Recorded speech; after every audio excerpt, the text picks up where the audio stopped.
Ladies and gentlemen, may I have your attention, please? The show starts in 10, 9, 8, 7, 6, 5, 4, 3, 2, 1, go. Hey everybody, and welcome back to the Crypto Night Show. Your host Superman in the house. Well, we had to skip another day. Thought it was almost there, not quite there, and then we're there. So good to be back streaming.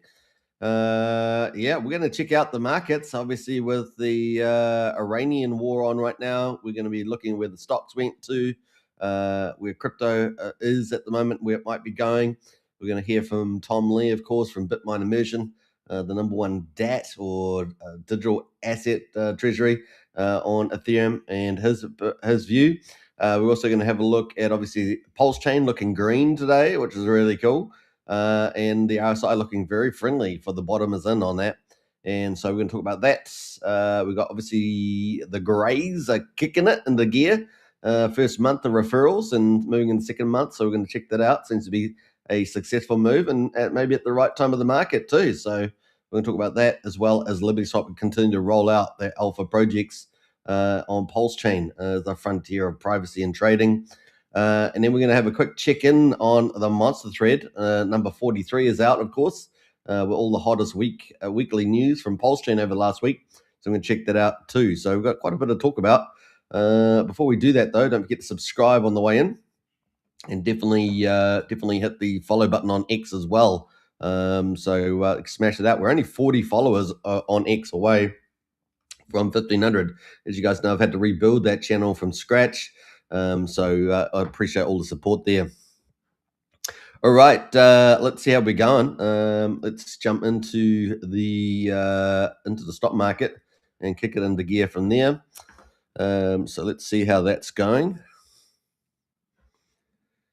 So at the moment, we've got stocks fall, apparently, as energy price jump ignites inflation fears. Well, I'm not too worried about all that. That's very short-term, sensational headlines for the time. Obviously, if we had a sustained issue around that, would be an issue, but not in the short term. So we've got the Dow Jones down 0.83%. So that's down 403 points to 48,500. Remember, Dow Jones got a lot of the industrials in it, key ones like that. S&P 500 is down almost 1%, 65 points to 6,816. The NASDAQ, with all the tech companies in it, is down 1% at 232 points at 22,516. And so if we look at the last week on the charts, we can just see that obviously the last 2 days there, the Monday and the Tuesday, are down. So that's kind of where we are right now. So we're down about 1,000, just over 1,000 points on the Dow. And the S&P 500 didn't do too bad yesterday, so it's only really down today.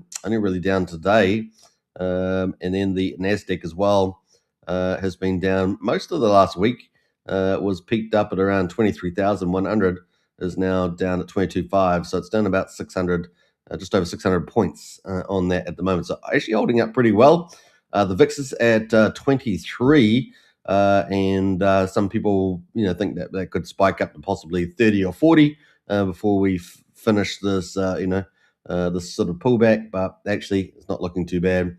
US dollar at 99, so a bit stronger there than we've seen. We've seen the US dollar about 97, 98, haven't we? So that is definitely looking stronger. Moving to commodities, we've got West Texas at the moment is at $75. That's up 1%. And if we look at that over the last week, then obviously that's driven up from 66 to 75. So it's a pretty big move in the last week. So that's about $10. Brent oil is also up to $82. So that's up about $11 on the Brent oil. So $10, $11 on the oil move with this Iran war. Now moving to gold. Gold's pretty flat today, 5,125. That actually peaked out on Monday at 5,400. So that's actually down about $300. And we've got silver is at $82.80 there as well. And that was up at $95 at the beginning of Monday. So that's down quite a bit too. So that's down to about $13. So pretty volatile with the old gold and silver there. So that's kind of some of the key things there. Probably the biggest thing is the Strait of Hormuz, which is where all the oil goes through. Particularly that the biggest user of that, funny enough, is Iran itself. They were wanting to close it, but America has decided to keep that open. That's the key one there, right? That the oil flows and trade flows, and US has looked to guarantee ships going through. So that, in other words, will be chaperoning a lot of ships there through the Strait of Hormuz. Obviously, they've already taken out the Iranian Navy, but they do have to worry about small ships, right? Small ships and drones. So that's keeps them busy there.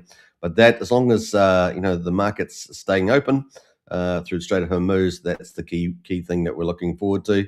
The other big thing, of course, is Iran trying to drag in, attacking all sorts of civilian things and random things like that to pull in make the war a regional war and to make it more unsettled. So they're trying that strategy on. So there's definitely tempting a few countries to do that. UAE, Saudi Arabia, things like that, to come in on the fray. But I think ultimately that would probably just end up, depending on how it lasted, end up closing the war up even faster.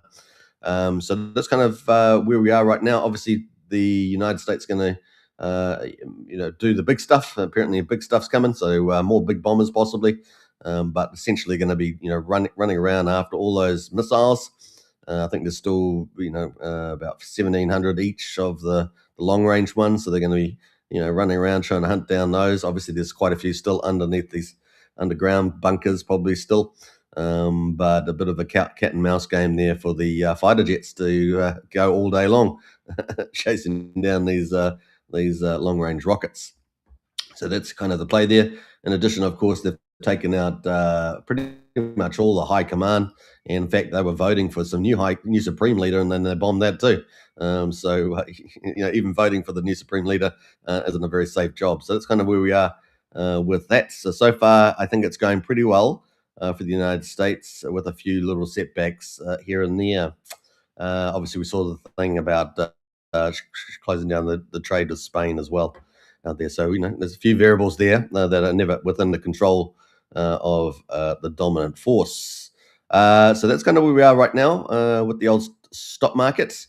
Let's jump over to the crypto and see how crypto's holding up. Well, crypto's holding up pretty good. In fact, we wouldn't expect crypto to do too badly in this context anyway. Normally wars, obviously retail gets a bit scared, but actually normally a pretty good time to buy, unless of course you're on the losing side. But probably on the winning side here quite easily. And here we got Bitcoin at the moment at 68,300, down 0.8%. We've got Ethereum down 2.2% at $1,982. So obviously that battleground around 2,000 is still going between, I guess, about we have been as low as about 1820, but as high as maybe 2100 something. But at the moment we're sitting at 1982 on Ethereum, down 2.2%. BNB at the moment is down 0.6% at $633. XRP down 2.2% at $1.36. Number 7 is Solana, and that seems to have the wildest moves, doesn't it? Up and down. Up 0.6% at $87.14. Tron at the moment down 1% at 28 cents, and then Figure Alec up 0.2% at $1.03, and Doge at number 10 down 3.7% at 9 cents. So those are our top 10. Best performer is Solana, up 0.6% for the 24-hour. 7 days, Solana is still the best, up 11%. So you're actually doing pretty well, Solana, during this war period, because you're still up 11%, so not bad there. And that's BNB up 8.4%, Ethereum up 6.9% for the week. So there we go, not too bad. Top 100, let's have a look at top 100 performers in the last week. Near Protocol up 40%, Jupiter up 24.7%, Polkadot they're up 23%, Aptos up 22%, and finally Virtuals up 20%. Those are top 5 in the top 100 right now. So you can't cry too much about that. It's not bad. Not bad gains there, especially during a war. In fact, taking out the big terrorist state. They ran the big terrorist state of the world outside of, I guess, maybe Afghanistan and Pakistan. So not bad there. We got Fala there, the Greys, and X Bits there. They're all doing the top 1,000. And then trending overall, we've got Power Protocol, Pudgy Penguins, which is often in there, and GMX as well, are trending overall. So total market cap 2.4 trillion, down 0.8%. And when this re-rates, it's going to be glorious, truly glorious when the crypto market has its run, because that market cap is very small, especially compared to gold after it's had its huge run. So massive upside there. Now let's hear from Tom Lee, of course. We got DJ and Hex in the house there, 5555, absolutely. Max Hex stakes, that's the way you go. 15.2 years. So we've seen a few of those over a period of time, haven't we? Let's jump into the BitMine immersion. And of course, BitMine immersion is taking a position to take over the new monetary system, right? So this is what we're expecting to happen, especially once the Clarity Act opens up. We're expecting a shift in the monetary system to be quite aggressive within a two-year period. So keep a lookout for that regulation. It's going to be pretty awesome. I tend to think it's going to be a little bit delayed as well. So probably looking more like 1 to 3 years in that transition, because you need the Clarity Act and then you need the acts to actually take place, right? So obviously we've got the Genius Act. We're expecting regulations in July and then a full enforcement there by January 27, right? So that's the stablecoin boom. We're expecting trillions of dollars of stablecoins. We've already seen it start to happen with USD1, Circle and Tether, etc. And of course, Ethereum is the chosen one, right? The chosen one for that. So that's going to be pretty huge. Extremely profitable business, which is why we've seen the banks clash a bit with the crypto market around yield, right? Yield's the battle. And of course, crypto market likes to offer some pretty good yield. Banks don't like to offer much yield at all. They just like to take, right? Then they love to make all the money and give the retail depositors a very small amount while they're living it big. And having experience with that, it's not much fun for everybody else. We got Brendan in the house there. Howdy, super. Hope you're doing well, mate. Yeah, feeling a bit better today, Brendan, and managed to go for a walk this morning, which is a great thing to do. So it was very nice and sunny here in Australia. So yeah, not bad. All right, so let's hear from Tom Lee and his perspective on where the market is right now. Yeah, I think the headlines have been scary. No one wants to see the U.S. in a conflict, but I think it's been spot on to note that markets have been taking this much better than expected. I don't think anyone can say we're bottomed yet, but this is what looks like the makings of a bottom, right? That you get bad news and the markets are taking it in stride. And more importantly, I think we've had a position reset. And so on the other side of this, I think is going to be a lot of opportunity. What would give you the confidence to say, you know what, that's a sign of a bottom? What do you need to see? Well, some things like if we go back to April, a simple thing would be the VIX making a spike to over 40. Last year was 80, but we won't get to 80. And then, of course, retracing. That would be a clean sign because that's so much de-risking. Another sign would be we get another scary headline and gold continues to sell off, and then stocks actually turn green on the day because that means we've washed things out. I think we're pretty close. All right, so that's Tom Lee, a perspective that we're getting pretty close to that bottom. Obviously, timing the bottom, even for experts like Tom Lee, is difficult, but there are a few little indicators and clues there that we could look for. So we'll keep abreast of that. And that assumes, of course, the Iranian war doesn't last too much, too more than, let's say a month, things like that. So there's a few variables there. All right, so let's check out on Pulsechain and see where Pulsechain's at. Well, Pulsechain is actually doing pretty well. It's nice to see. Nice to be able to say that with the turmoil. Normally, Pulsechain's down, but we've got green markets, which is pretty nice. So Pulsechain there up 3.4%. So still at 5 zeros though. I must note 939. So 5 zeros 939 for the old Pulse, sitting below 1/10 of the mean sacrifice price. So no changes there. Now we are on day 1020. What's it? 26, I think it is. If I'm right, I don't think it's an 826. We got Pulse at the moment at 50672, up 3.325%, let's say. And then we've got the buy and burn sitting at 8.61%. Incentive token at the moment 40 cents, 40.5 cents, up 4.5%. And we got Hex on Pulsechain up 4.4%, so it's the second best performer so far, the Richard Hart core coins, and that's sitting at 1.7 cents. Oh, sorry, 17. So I'm rephrase that, 1700th of a penny. It's a lot different, 10x there. We got EHEX at the moment at 00066. So you can pick up so much EHEX right now. That's crazy. 00066 right now on EHEX.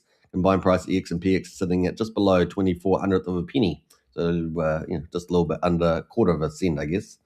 So that's the markets at the moment for Richard Core. So at least they're green. The gas prices, 700,000 beats. So it's probably 2 or 3 times higher than normal.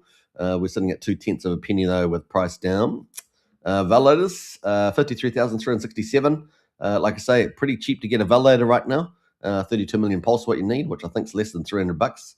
And it is not that profitable at the moment. So, community service, stand up and represent. However, we get a turnaround in the old pulse chain. It can all turn around once you accumulate all those pulse volumes and just sit on them.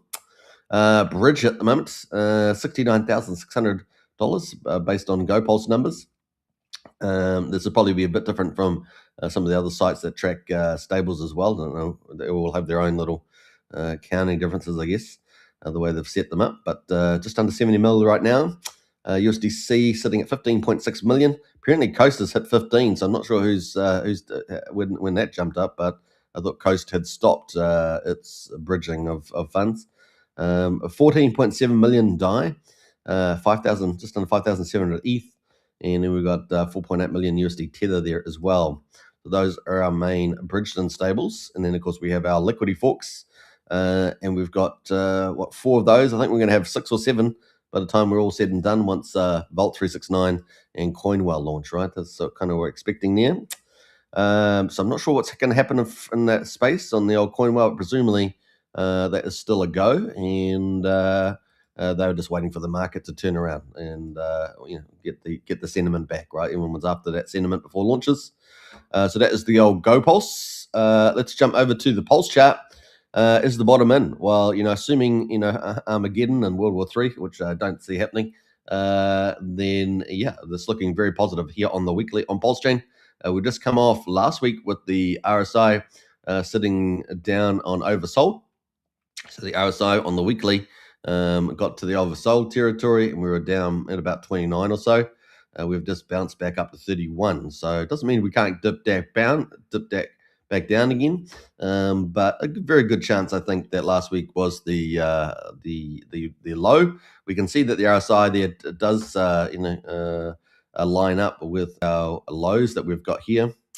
So the lows back here pretty close, not perfect on every count, but pretty close there on the lows. So very good chance that possibly that low that we had last week, which was 7,800, right? So 7,800 on the old Pulse. We're now at 5 9,400 on there as well. So we kind of had a nice little bounce there, and we're up about 21% on the list there. So that's kind of cool.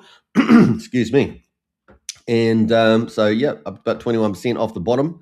Let's have a look at the daily. You can see the daily there. We have got some moving averages. First of all, our moving averages on Pulsechain, we've got these big long down lines, right? There's no crossovers, no indicators, only RSI here. I did see, if you use the MACD, I think there was a positive crossover on the MACD for the first time yesterday.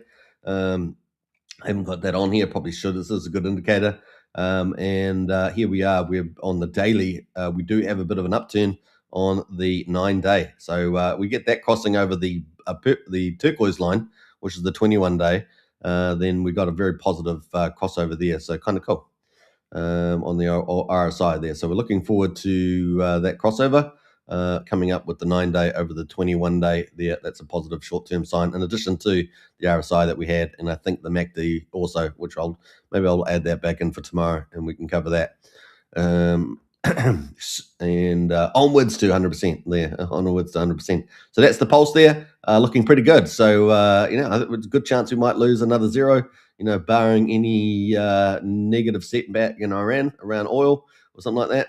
But that's kind of the main thing. As long as that straight Hormuz is open, it's going to be and the regional stuff is contained, then it's going to be pretty positive for the markets, I think. Pretty positives there. It doesn't seem like any. If you know Axis and Allies, the World War II kind of terminology. Well, it doesn't seem to be any Axis powers coming to Iran's help at this stage. I don't think that would be a good move for some of those. And we're talking, Russia's already in the mire in the Ukraine, so that would leave China, right? All roads lead to China, they say, and of course that's really the only superpower out there able to challenge America, at least on a regional basis. So we're talking about the South China Sea area. All right, we got PTGC on there. Thanks for covering the new PTC referral program. It's already causing a lot of new buyers to join the PTC and UFO ecosystem. It's already caused prices to explode over the last month. Yeah, we're going to covering that today, PTGC Maxi, and great initiative there by the community. Obviously, PTGC is one of Pulsechain's biggest communities, and good innovations happening there. And I'm a big fan of Prairie Banana. Of course, he always comes out and drops the alpha for that community. So big shout out to him again, as always. We got Fast Abdul in the house there. I'm here for the tech. Hey, always good to see Fast Abdul in the house. Looking forward to 369. Love to be talking about that too. That's, I guess, waiting for the markets to turn. Smart move there from the founders there. Brennan in the house says China has been relatively quiet through this war, which is somewhat worrying. What do you think? I actually think it's a good thing. China doesn't really have they are the loser in this, in the sense of one of their large countries that they like to use to check the West, as it were. But actually, I think that they're probably better off not doing anything, and they have their own troubles in China as well. There has been purges of military generals and things like that going on, so they've probably got enough problems at this stage. Is the way I probably think that's playing out. But they won't probably be too happy losing one of their scary blockers, as I would call it. But we'll see. See what happens there. All right, let's jump over to the Pulsechain markets. At the top there, where this is the default view for Deck Screener. Obviously not financial advice, do your own due diligence. We're just going through what's trending right now. We got Smorg at the top there, 19 days, up 103%. So that is on the move there. We got Pepe, been around for well over a year. That's up 70%.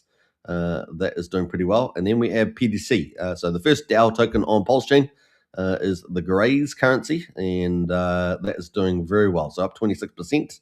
And as PTC Maxi says, they have this wonderful referral program on that's been super successful. So let's jump into that a little bit and see where this is all heading. All right. So we had some good stuff going on there, and not only are they turning over referral, but they're turning over volume. And of course, as you guys know, the Grays has a 5% buy and sell tax. So this is generating, I guess, treasury and buy and burns and all that sort of value. So it's actually, a win across the board for value capture there. And of course, they finished their February. Their first month was February for referrals, and they paid out a lot of referrals there. I think we covered that yesterday.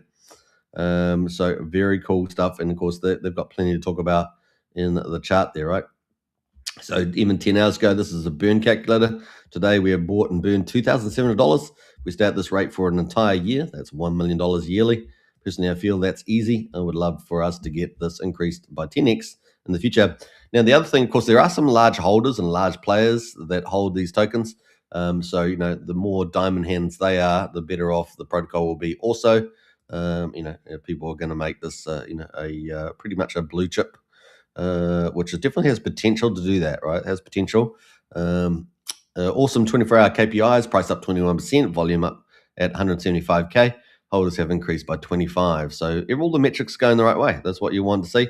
So it's pretty cool. Awesome 7-day KPIs, value generated 22,000, bought and burned 12,000 overall so far. So, these are the sort of metrics you want to see. Very cool stuff there from PTC the Grays. Let's have a look here. I think they had, there's Prairie Banana there. You can see the kind of their number one consistent influencer. Obviously, other people are involved with this. I believe B Roots and, Einish and others. So they've got their own, community, just like PDI does, has their own influencer and supporters. But of course, I think the PTC is a much superior project and quality project. But it's ticking away there. So yeah, pretty cool. I think they had a new website up as well. Let me just go and find that. They've also got UFO, right? So they've got the secondary token UFO. and that's also got some similar tokenomics, some slight differences, and that's ticking away as well.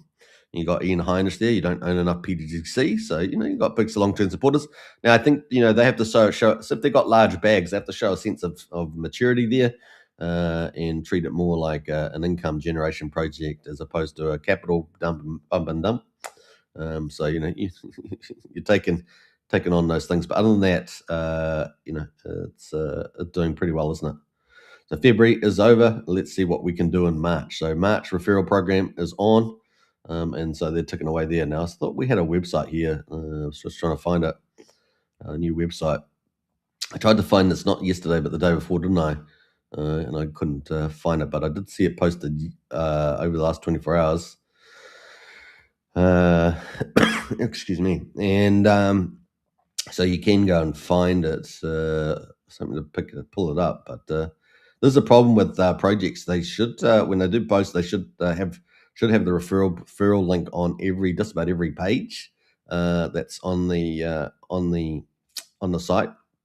So just remember that if you're out in the PTC community, they should have these basic links on every post, even if it's at the bottom, so that people can connect up. It makes it a lot easier. Otherwise, you're hunting around. So yeah, that is the play at the moment on the old PTC. So they're doing a great job. We'll try and pull it up on another one there, but that is there. So get your referral codes. I guess go and find the links there and get going. You have to connect your wallet up, I believe, and go for gold there. All right. So that is PTC the Grays up 25-26%, doing pretty well. So if you're in that project, you've been there for a long time. It went down. It certainly went down a lot. Let's have a look at the chart overall and let's see where that is sitting up. So that's the chart there over the last few days. So you can see it's up, and up, away. But probably the more interesting one is the pulse ratio. And you can see that is really moving up. Look at that. Woohoo! So up to 14.6 now on the old pulse ratio. And that started off down the bottom here at about 7.15. So that's a 2x there in the old ratio there. So looking pretty good. So power to the DAO people, as they say. We got Pump Tires Die. That's up at 24%. We got Pump Tires Hex up at almost 20%. And that's relatively good volume actually. This is the total volume. UFO, of course, is the child of PTC the Grays, and that's up 15.5% as well. So it's doing well. SCADA at number 14 is up 15%. That is the related to Nuke the Supply project, which is a very sort of niche, innovative tokenomics on Pulsechain. So nice to see that up 15% as well. Liquid Loans, one of the powerhouses of liquidity forks, is up 14%. And of course, $50 million was sacrificed in that project. But there's only I don't know, maybe I don't know how many pairs there are for Liquid Loans, but the main pair's got 43K in it. So yeah, we'll see what happens to that in the future. There. What else there? We're going to scroll down. We've got Firewall up 13% there. Most Wanted up 12%. Stacks up 13% as well. Source on a mini meal supposed to go to Solana chain. That's still around. 5.7 cents, up 9% there as well. Pump Tires, the official one, up 8% there. Unity from Cryptographics is up 7.6%. Teddy Bear from James and Maria is up 5.9%, along with the Richard Hart Hex coins on Pulsechain, all up around 5.7%. So they're kind of the best performer there. We've got Curve coming in at number 34, up 5.7%. X Game number up 5.4% there. So still a little bit of life in the old Fire Whale coins. We got the Whale Bay there up 38% as well. Solid X at 24 cents, up 5%. So those are our top over 5%. How many have we got? About 40 out of the top 100 over 5%. So nice little green day on the old Pulsechain. We got PCock down here, of course, sitting just below 18 cents. We'll have a quick look at one of those. We've got PCock down here. We're going to have a look at them in a second. We've got Vouch down here, our biggest validator, 2.8%. What else is down here? Let's have a look at a few others. 9mm, our second biggest DEX. We only really got two main DEXs, 9mm here, but a little bit. I'm expecting a big re-rate in that once Pulsechain really starts to kick into gear. Maybe the RSI signaling we're at all-time low was in last week, then this is going to shine at some stage. So keep a lookout for the old DEX them. They keep paying out about 20K, I think it is a month. Coin Mafia from Rack and Michelle up 43%. I know there's been a few management changes at the old Mafia / Coinwell / Coinaki. We're waiting for the last two to launch, of course, and then 2 other sites as well, I think, or at least 1 other site. So that is Coin Mafia. Top Hats from Crypto Coffee, pretty much down at the moment. 81, number 81 is red actually. And then we got a couple of OG Web Chefs dominance, World's Greatest Pedo Printer, which was the same as about 2 days ago, right? They were down as well. True Farm holding up here quite nicely, 95 cents. So pretty much a fork of Emmett Farms, and they have a great collab between True 2X and Emmett. Pretty much leadership in the farms on Pulsechain. Although we do have some other very innovative farms like Nexion out there as well. So, it's kind of cool. We probably should do some more coverage of that, things like Axel and Vox and things like that. Probably do a bit more fulsome cover of some of the DeFi / yield farm protocols on Pulsechain. See how they're getting on with volumes and so forth, especially as Pulsechain, hopefully it has reached its all-time low last week. And that'd be pretty cool. So there we go, 95 cents, holding up pretty well as the old True Farm. Let's look at the pulse ratio. Sitting at 101,000 pulse per True Farm, so ticking away there. Not bad. The volume's 3.5K. You want to keep your volumes up, right? If you've got a reflection tax, then you want, you got a 5% tax here. You want to keep those volumes ticking along as well, particularly for the EDI yields. What else? P Tiger down here with the old Crypto Tiger God up 4.8%, or down, sorry, 4.8%, my bad. Then we got a cut OG Web Chef again, the grandparent for investor down at $1.53, down 21%. Missile down here as well. So yeah, all the OG Web Chefs down here with a few friends as we would say. So it's kind of the play on the overall. So overall, we got some nice little moves there on PTC the Grey. It's a more blue chip type of protocol along with UFO. Saw some mini meal looking pretty good. Yep, keep a lookout for Unity. That's doing pretty well, I think. Still think against Pulsex. And what else? Richard Hart Cool Coins moving there as well. Let's break it down and have a little look at LibertySwap. Obviously, LibertySwap's got some pretty big rollouts this week. First week between the 28th, I think, and the 7th of March, I think it was. So we're looking forward to the grand event, are we? With what is it? LibertyX. LibertyX. So yeah, they're doing some pretty cool things. Let's have a look here. Brennan says, I've heard some so-called experts say the US has burnt through 7 years of intermission already. Find that hard to believe. Well, the one thing I would say is that it's about expensive missiles versus cheap drones and rockets that they're blowing out, right? So there's a cost there. But they're probably, based on generals that I've been listening to, probably at least got 4 to 4 weeks worth of rockets. So, that's why they're hitting them real hard every day. So, but it's not so much the offensive rockets. It's probably more they could probably last even longer, but it's the defensive rockets, right? Defensive rockets that are probably the biggest issue there. But once to say, if they take out enough of their stuff, they're just hunting these sort of rockets that they're running around. Now, the supersonics are, of course, the ones that are after the most. They're the ones that they find almost impossible to shoot down a lot of the time. All right, so we got Crypto Invest in house there. Cover the PTC 3 book winners on Prairie Bananas top referral giveaway. Nice one. Yeah, I think we covered I don't know if I covered Prairie Banana, but we definitely covered the PTC just earlier. The MVS, so big shout out there. MVS, of course, is the editor-in-chief of the Monster Thread and the promotional lead for the Crypto Night Show. So big welcome to the show there, MVS. Thanks for that, Brennan. Yeah, welcome. Yeah, I listened to a general talk about it earlier this morning, actually, Brennan. So good topic, though. It's a good topic. All right, let's jump into LibertySwap. LibertySwap, of course, delivering Pulsechain's frontier system. I mean, it's more of not just a protocol; it's an ecosystem that they're rolling out on an ecosystem. It's it's pretty impressive. and I think they're really just warming up as they go. So pretty exciting stuff here. They are, one of the biggest things they're doing is verifying all their contracts and everything. I think they've pretty much done that for the coin market cap. They're trying to get themselves re-rated for PCock, which is their official coin of choice, to get that trading on market cap and not 24-hour volume. 24-hour volume puts them at around about 4,300 rank. But if they move to market cap, that will jump them into the top 1,000 and potentially towards the top 800. And if they do get that, of course, the market's going to like that and probably reprice them again.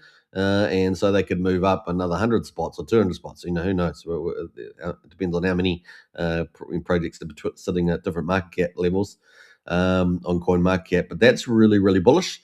Obviously, the target is, and that is actually in some ways more bullish than all the frontier, innovative DeFi they're rolling out, which is, amazing. But how markets are, drivers. And so, that's looking very close indeed. So we'll see what happens with CoinMarket with that. You could see a big jump in the old PCock at some stage if that comes through, say next week or so. That's pretty exciting. But in the meantime, LibertySwap is pushing out frontier DeFi, really pushing the, I guess what do you call it, unified liquidity across multi-chain. And being able to buy and sell with privacy, and also not just buy and sell, but lend as well is coming up. So these guys are really doing amazing, we'll keep a lookout for that. But lots of cool things. So let's catch up on some of the stuff that we've seen. So we're going to scroll back down and down here as well. Let's see here. Normally they have a good morning chart. So they have been doing a few of their upgrades already with CCIP, right? So this cross-chain technology, and that's opening up, dozens of chains pretty much. I think it's like 18 chains or something that's opened it up. So it's kind of cool. Let's have a look through some of those. We've got upgrades there going on. Yeah, upgrades going on there. From, what do we got there? Slowly Liberty Shield will evolve. So doing lots of cool things. I'm just trying to see whether they got any specific updates right now on here for today. I can get the last big one there. They still got pinned, which is the USD Tether and DAI alongside USDC and Liberty Shield. So that was a big upgrade.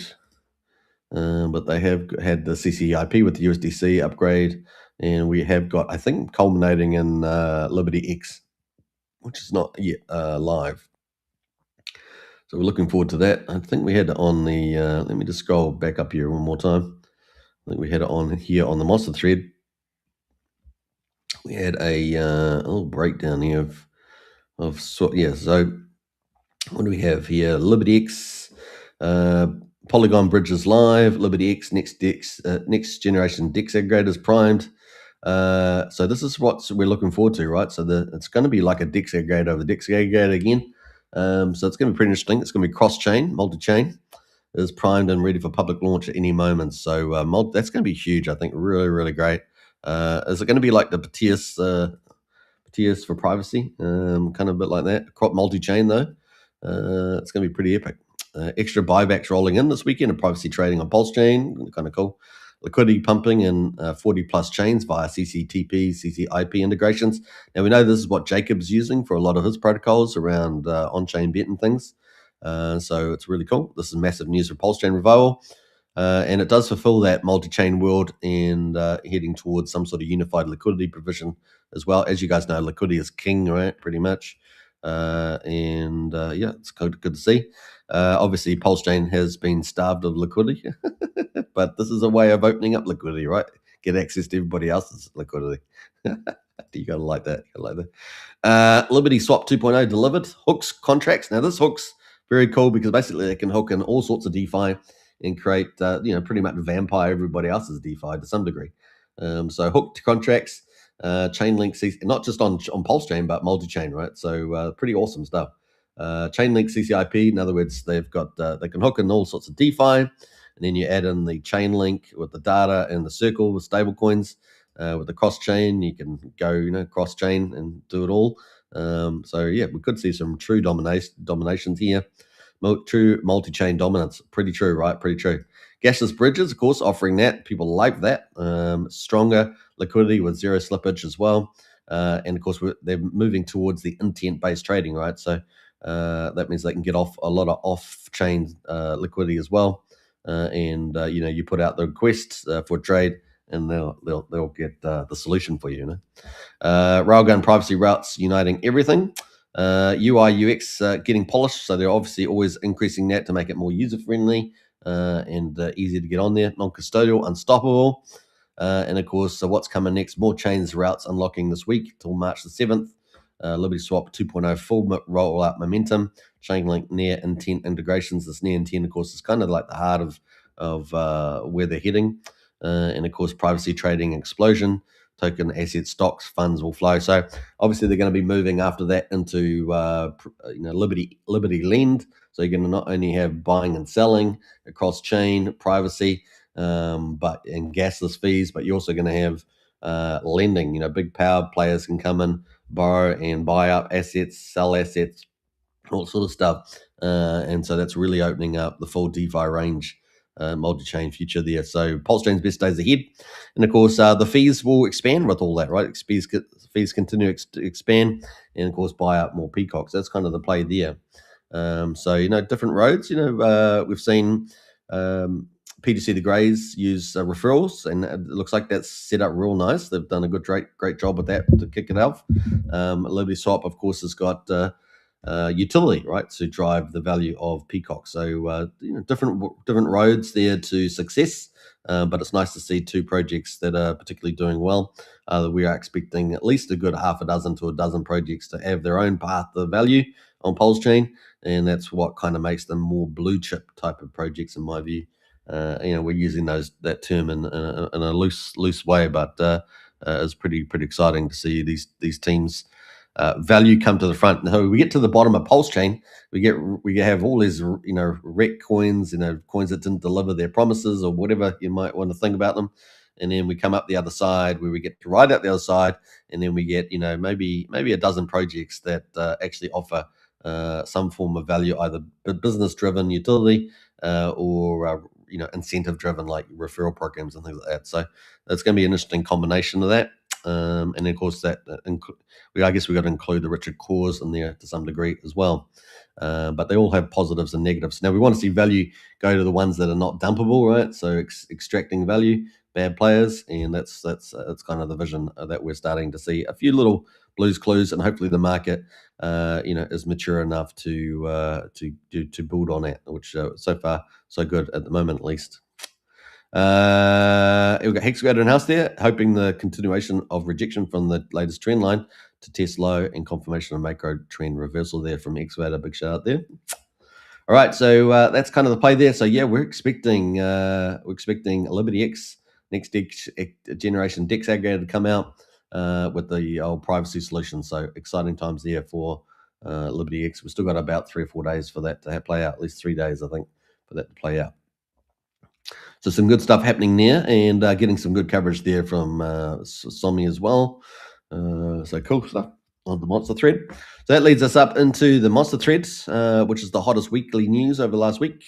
Let's have a look at this. We've got Richard's suggestion, Pulsechain on Blockcast, MEXC and OKX articles. So we're starting to get some, decent exchanges talking about the Pulsechain as well. Now, when I say decent, the pros and cons to some of them. Particularly MEXC and stuff, and more alpha there. So yeah, pretty awesome stuff. Join Emmett Farm and True DeFi today for steady EDI returns on single-sided staking and popular farm options. Definitely both of those offering some good options there for people to earn DeFi yield. We got Richard's suggestion. Richard Hart suggests liquidity providers to consider bonding stables direct with PulseX and Hex. Now, this has been an interesting topic, obviously, because we've also seen, this is at the bottom of the market, interesting enough. So is it the right time, or is it just better to just let it run with Pulse? But certainly, I think it certainly stabilizes prices a little bit, moving with the partial stables. Now, people have looked at derivatives, in other words, staking versions, like DAI, for example, with SDAI, SUSDC, etc., things like that. So there's different options people are looking at there. We'll see whether the market actually goes with that or not, or just primarily we'll probably just ride with Pulse, my guess, unless a market maker decides otherwise. We got Blockcast. Of course, this was just really huge. So it was great getting this at the bottom. People will pick off whatever the bottom was. People will pick off some event for it, right? Say, hey, that was always the bottom. That was always the bottom. But it's fun. It's fun. So we got Blockcast there, hosted a massive Pulsechain Spaces, co-hosted by 369 and Electronic X, so Extrovert there, getting over 11,000 listeners in the actual live stream, so it's pretty cool, and dozens of community appearances. But I think that's gone up way more. 21,100 views on that so far. Isn't that amazing? Almost 12,000 on the actual tuned in at the time. So some really good results there. And Blockcast has got about 55,000 followers. So that's just exactly the sort of thing you want. If assuming we are right about the bottom in last week, then that is very exciting indeed. Very exciting indeed. Now we're assuming, when we say the bottom in, we're assuming geopolitics that it goes in the right direction, right? So when you don't get another black swan event, in other words, just take note of that caveat there. What the Hex, DJ Cryptomatic and Papa B held another epic What the Hex show that included TA time with Toby One.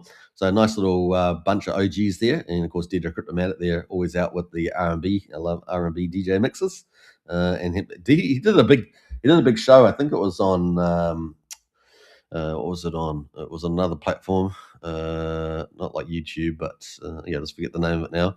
But got huge. He got on page number 1 and got blown up big time on there. So he well deserved for a DJ Cryptomatic. It was Twitch. I think it was Twitch. Yeah, Twitch was pretty huge. It's not that easy, if you're coming from crypto or even DJing. And so that was a really good breakout opportunity there. So there's the lads there. And they've also got Brandon and who else is in there? Peter as well. So there we go. Pretty cool. LibertySwap updates. Of course, we just covered that a little bit there. Announced Circle CCTP and now officially live on LibertySwap. Enables instant native USDC transfers between Pulsechain and all CCTP supported chains. Beautiful stuff. Treasury growth service, True DeFi emerged as top hub for protocol treasury yield generation. A strategic reserve engine, which is kind of like the closest thing I think that Pulsechain has to institutional buying now. I'm not sure how active they are on a daily basis, but certainly have played some key roles on Emmett Farm. Strategic reserve engine powers sustainable revenue for a growing number of Pulsechain protocols, delivering market advantage. So I don't know if the True DeFi is watching at the moment. But it'd be great to get the one or two of the team members, maybe Daniel, Neil, or somebody like that, on the show and give us an update about where things are at and where things will be going through next. Obviously, they're building out a broader DeFi ecosystem on the back of their miners, their 2x miner product that they have. So far, looking really good there from a True DeFi. Awesome stuff. Builders weekly meetup. We had Emmett Farm held another founders panel spaces. It's great to see this. So big shout out to Kairos and Emmett Farm. Bring in several founders: Neil, Daniel, Dave, Casey, and many others. GoDex top as well. Great to see them in there as well. They get overlooked a little bit too much sometimes, but they're still building out. So nice to see that. To discuss solutions and opportunities on Pulsechain. Handing out tablets. Suzy Q, of course, been posting tons of pictures of tablet handout promotions over the last month or two. And so we've got some more there from Suzy Q there. And you can sort of see the posters bag here. And they're trying all sorts of different ways of getting those pads out, which I think is kind of cool. Sometimes that can give you the best result.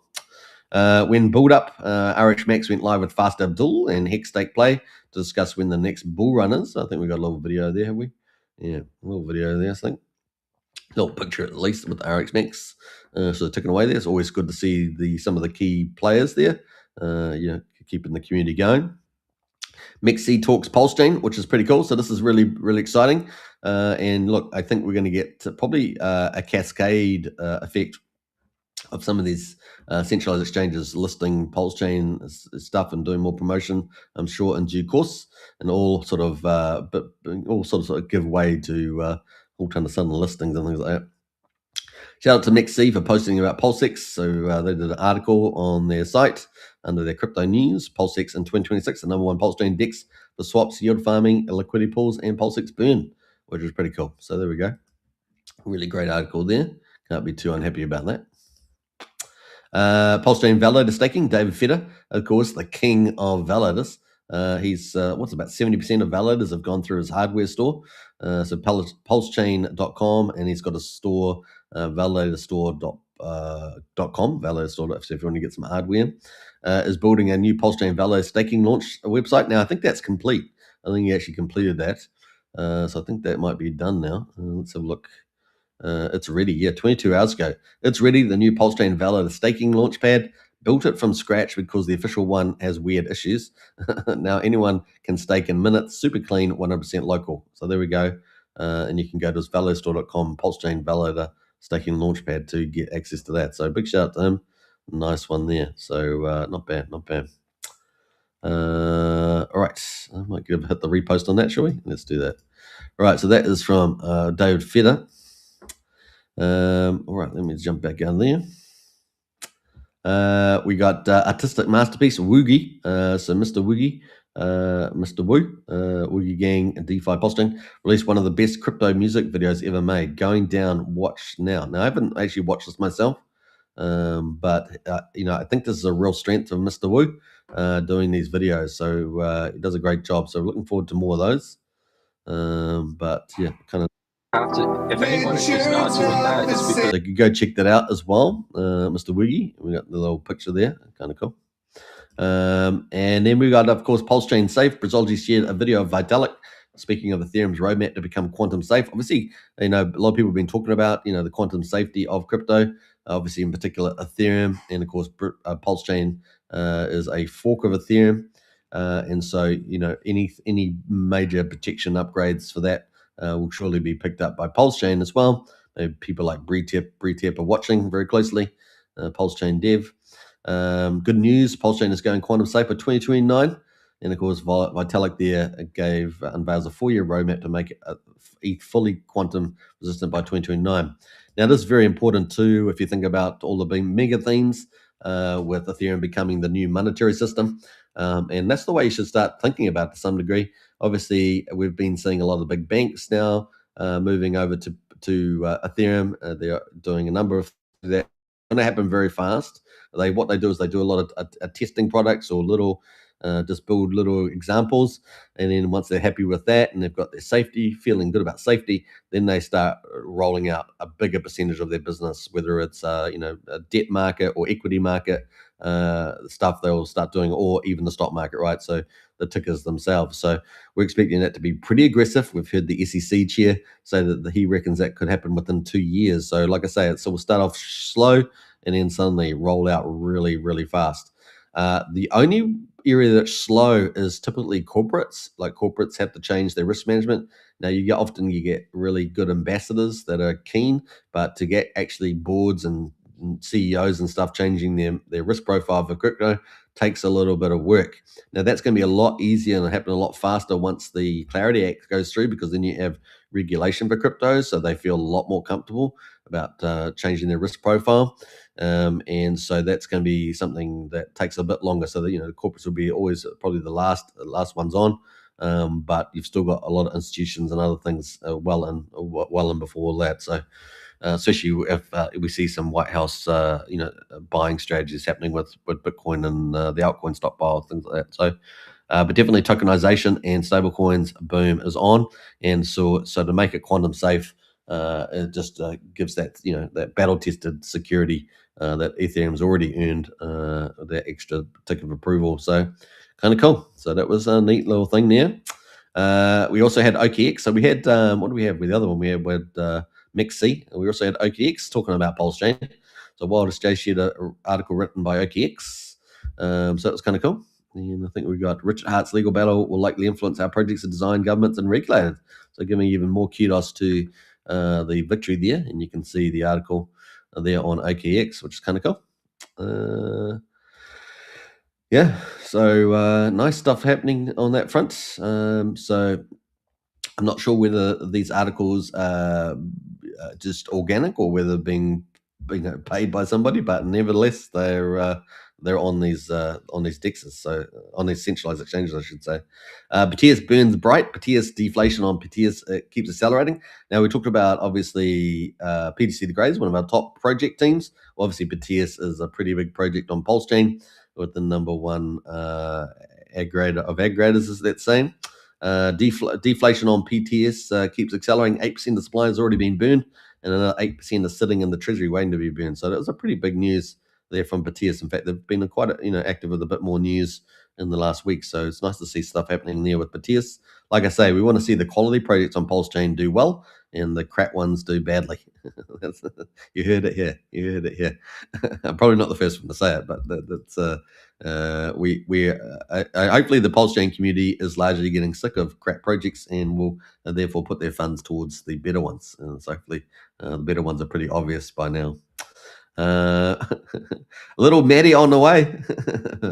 Now, Matty Allen, of course, has done amazing stuff for the community. He's also been part of a few controversial things as well, but he's always going to have a few of those things happen. Little Matty on the way. Matty Allen shared his excitement for having a baby boy due in April, so very exciting there with the old Matty. We got a little baby Matty there. I'm surprised I don't have something like Back to the Future or something like that, or yeah, but very cool. Very excited for Matty with that. So congrats, Matty, and partner there. We got new execution client, which is kind of cool. We got what's it, Aave here, or Ave, shipped the first ever ETH execution client on Pulsechain. So for those technical geeks out there, this is really cool. While shouting out Paradigm for developing an open sourced ETH there. So that's for the people more technically minded around the validating and things. That's kind of cool.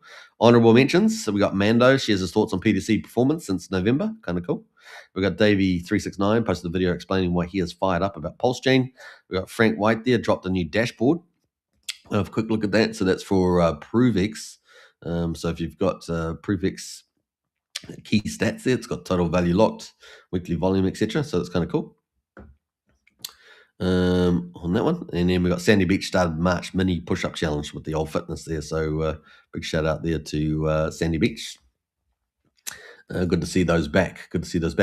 Now moving down into some of the leading projects that are on the Pulsechain monster thread, we got Heart with Dog season 2 is incoming. We got True DeFi with the Pulsechain distribution for their miners. We got Emmet Farm with the juicy APRs and the stability, and we got LibertySwap there with the privacy trading. So great to see some alpha projects getting a lot of limelight here in the monster thread. Can't wait for Pulsechain, Pulse of the Fallen season 2. Yes, Pulsechain has its own anime series, which is pretty amazing. We can see some of Crypto Coffee in there, one of the characters of season 2. We got season 1 recap, so you should definitely check that out. Pretty cool. The animation's amazing. I think everyone's loving that. And of course, you can buy Hog. When the Hog chart itself, from last time I looked, was doing pretty incredible as well. So definitely worth checking out the old Heart with Dog and Pulse of the Fallen series. I'm not aware of any other crypto major blockchain that has their own anime series. And True DeFi, of course, is kind of emerging as the institutional buyer on Pulsechain. I would love to get the team on to talk about exactly what's going on and when and where, and let's see where we can get some stuff. So we'll see whether we can get Daniel and Neil and some of the others in the team on the show again for an update. We did a pre-launch. Remember that? We did a pre-launch show. It'd be great to get them on for a post-launch. And now they've also got True Farms, right? So not just the miners, but the farm and of course the RSE, basically institutional buying type of thing, inverted commas. So that's in play, and they've been handing out lots of Pulse to their miners, so it's just kind of cool. Ticking away there, the charts are looking pretty good. Emmet Pulse, True Farm Pulse, 118,000. Yeah, I think it's around 101,000 at the moment. So doing pretty well there is the old True DeFi. They've also got one of, I think, a pretty active community too. So, it's building pretty well. People are enjoying it in there. And they constantly got, chats open on Telegram. So pretty cool. Emmet Farm, of course, crushing it with the old yields. And they've had big support in the past from Crypto Paradise. They've obviously got big relationships with just about every major community on Pulsechain, all the big ones that are active, and also with Kairos and Emmet Farm. So lots of cool stuff happening with the old Sorry, with True DeFi, True DeFi, yeah. So pretty cool stuff there. Part of their biggest innovations have been single-side staking with ETH rewards. So 4% of the 5% tax is going to that. So that's pretty very successful, I think. And of course, then they have a lot of high yields for their other Emmet Farm pools, which are with some of the top projects on Pulsechain. So it's been a pretty successful model for the old farms on Pulsechain. And the chart sort of represents that. And big shout out to Kairos for getting the balance right as well. They also have balancing the emissions, the amount of emissions that come out for the Emmet token. So seems to be working pretty well. So cool stuff there. Obviously, the Crypto Night show in the house, and also LibertySwap there, crushing it, bringing on some really good stuff. So big shout out to LibertySwap. Really appreciate them as well. But yeah, I guess we're looking forward to some new projects though. Jacob, of course, working on all his projects. We got on-chain bet, we got Mafia, I think, which is almost there. I think I heard a little rumor that Mafia's actually started to pay out some of the treasury here. You let me know in the chat there if it's true. And then, of course, what's the other one? PUSD ALGO, which we're waiting for, right? The flagship of Jacob. We're looking for that. Fast Abdul, of course, with Vault 369. We're looking forward to that. That's could be pretty mega. Getting the timing right there could be pretty close. So that could be a lot of fun. And so we've got some more projects coming down the line. I know Stu also is got more projects, of course. We're expecting Signum Oracle, aren't we? Obviously with Tetra. I don't know if it's gone full commercial, but it must be pretty close. I thought it was February it was going commercial, but that's going to be pretty close. We might have Stu on the show. Let's see if we can get Stu on the show. Have been having a few little basic chats with Stu, but it's around Tetra, which is Frontier DeFi stuff you download to your computer, and you can engage with smart contracts in all sorts of fancy ways. But also Signum Oracle coming. That'll be our second main Oracle. I know that there is, I think, another team working on Oracle. And then these are public oracles, of course, not internal oracles that some people launch. And what else? So yes, Stu's got that. And then, of course, that would open up PUSD ALGO, which we're looking forward to. And obviously, the higher the ETH goes, the biggest amount of collateral they have for that model. That model requires collateral like a lot of these stablecoin models. So, we'll keep a track on that too. We'll see whether we get any updates around Coinwell. I'm going to actually probably try and follow up on that too. I know there's been a bit of a change of the guard at the old Coinwell leadership teams, so we'll check up on that too while I've been away. Let us know if you've got any other project team that you think is going to be pretty good launching on Pulsechain. Hit me up on Telegram or Discord. Hit me up on YouTube or on X as well, and I'll have a look at it. I'll take a look as we move forward. What else? We've got Sandy Beach in the house. We just talked about you, Sandy. We just talked about you on the Monster thread. Hey, Superman and everyone, get your push-ups in. Indeed. Yeah, well, I'm going to the gym today. I just signed up to the gym today, Sandy. I just signed up. So hopefully I'm going to be well enough. I'll start off nice and easy and go for gold there. Big hi from Sandy Beach and the 555 and DG and Hexkin. Sandy Beach says, hey, Brennan. Yeah, Brennan's our TA guru. But Brennan himself had a little baby bub, just like Maddie Allen, not too long ago. I'm sure that's been pretty full on, Brennan. We must catch up on that, on your baby raising experience. That's pretty cool. All right, so that is where we're at the moment. An hour and 3 minutes. We did pretty well today. So sorry, I wasn't on yesterday because I had a bit of a step back and recovery, but we're getting there. I think I'm sounding not too bad, and managed to go for a walk today, which was really, really refreshing. Getting outside, joined the gym while I was there, and let's see how we go. Got to actually start the workouts at the gym. That's kind of the first thing. Get the right workouts and go for gold. Go for gold, as they say. All right, I think that's kind of it at the moment. And let's go quickly check Richard Hart while we're here, because I haven't looked at Richard Hart for a few days. See what Richard's been up to. Let's see, what's he been talking about? So he's been posting on America and stuff like that. It's nice to see Richard be active on social media. Let's see, a few things on AIs and scammers. That's kind of what Richard's been up to. So there we go. Brennan says, yes, defiantly catch up soon to chat about that super. Sounds good, Brennan. All right, and a big thanks to Sandy as well. All right, we're going to leave it there, guys. An hour and 4 minutes. Hopefully get rid of that thing. Hour and 4 minutes. Hope you guys enjoyed the show. That was a nice, easy way back again. We're trying to get back to consistently streaming. Health. Got to keep your health in track. But other than that, the RSI looking good on Pulsechain. Was the bottom in last week at 7,800. We're back up at 9,400 now. We're going to lose a zero this week, maybe tomorrow, next day. Subject to any unforeseen thing. The key thing, I think, on the Iranian thing was the Strait of Hormuz being kept open by the United States, guaranteeing passage and wiping out the Iranian Navy was a big part of that. Obviously, they have to still watch drones and things. We'll see whether the regional creep is kept in check as well. And will the Iranian people rise up to take back their? Might take a week or two before that happens. But once enough of the Iranian military that's still proactive is kept in check, then maybe we'll get that revolution that people are looking forward to. You got to remember, over 80% of the Iranian people don't want the mullahs to be running the country, and of course they want freedom, right? So this is their moment, right? This is their moment. It's pretty difficult to take down, as you can see, from a regime like this. So this is the moment with America and is leading the way on that. So hopefully over 80% of the population gets back to freedom and returns to a modern, a free society like they were back in the 60s. Whole generations have been will get freedom. Imagine that. We saw that in Afghanistan. A whole generation of Afghani women were free for 20 years. And they lost that, right? They lost that. And that was a pretty big shock. You can imagine relative freedom. And we're talking about relative freedom, of course, in Afghanistan. And then suddenly, the Taliban taking them back again, taking away their rights again recently. And particularly in the last couple of months, they've taken away more rights.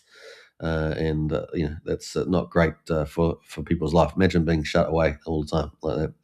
And now we see, funny enough, Pakistan and Afghanistan, at open war with each other right now, because that's what they do, right? These regimes. So, hopefully we'll have the Persian people get back to their greatness. Persian people obviously been huge contributors to culture and mathematics and science and things over the millennia. And of course, if they can shed the mullahs, then they can, dance on the streets and be free, truly free. All right, stuff like that. We're going to need that in the West too, ironically, which is the ironic part, right? We need that in the West as well. Get rid of our authoritarian rulers. All the best to the Persian people. Yeah, indeed. 100% says Sandy. 100% indeed. All right. Okay. I enjoyed it. Catch you guys again tomorrow, and we'll see how their markets evolve. But onwards and upwards from here. Upwards and upwards from here. All right. Take care. Bye for now.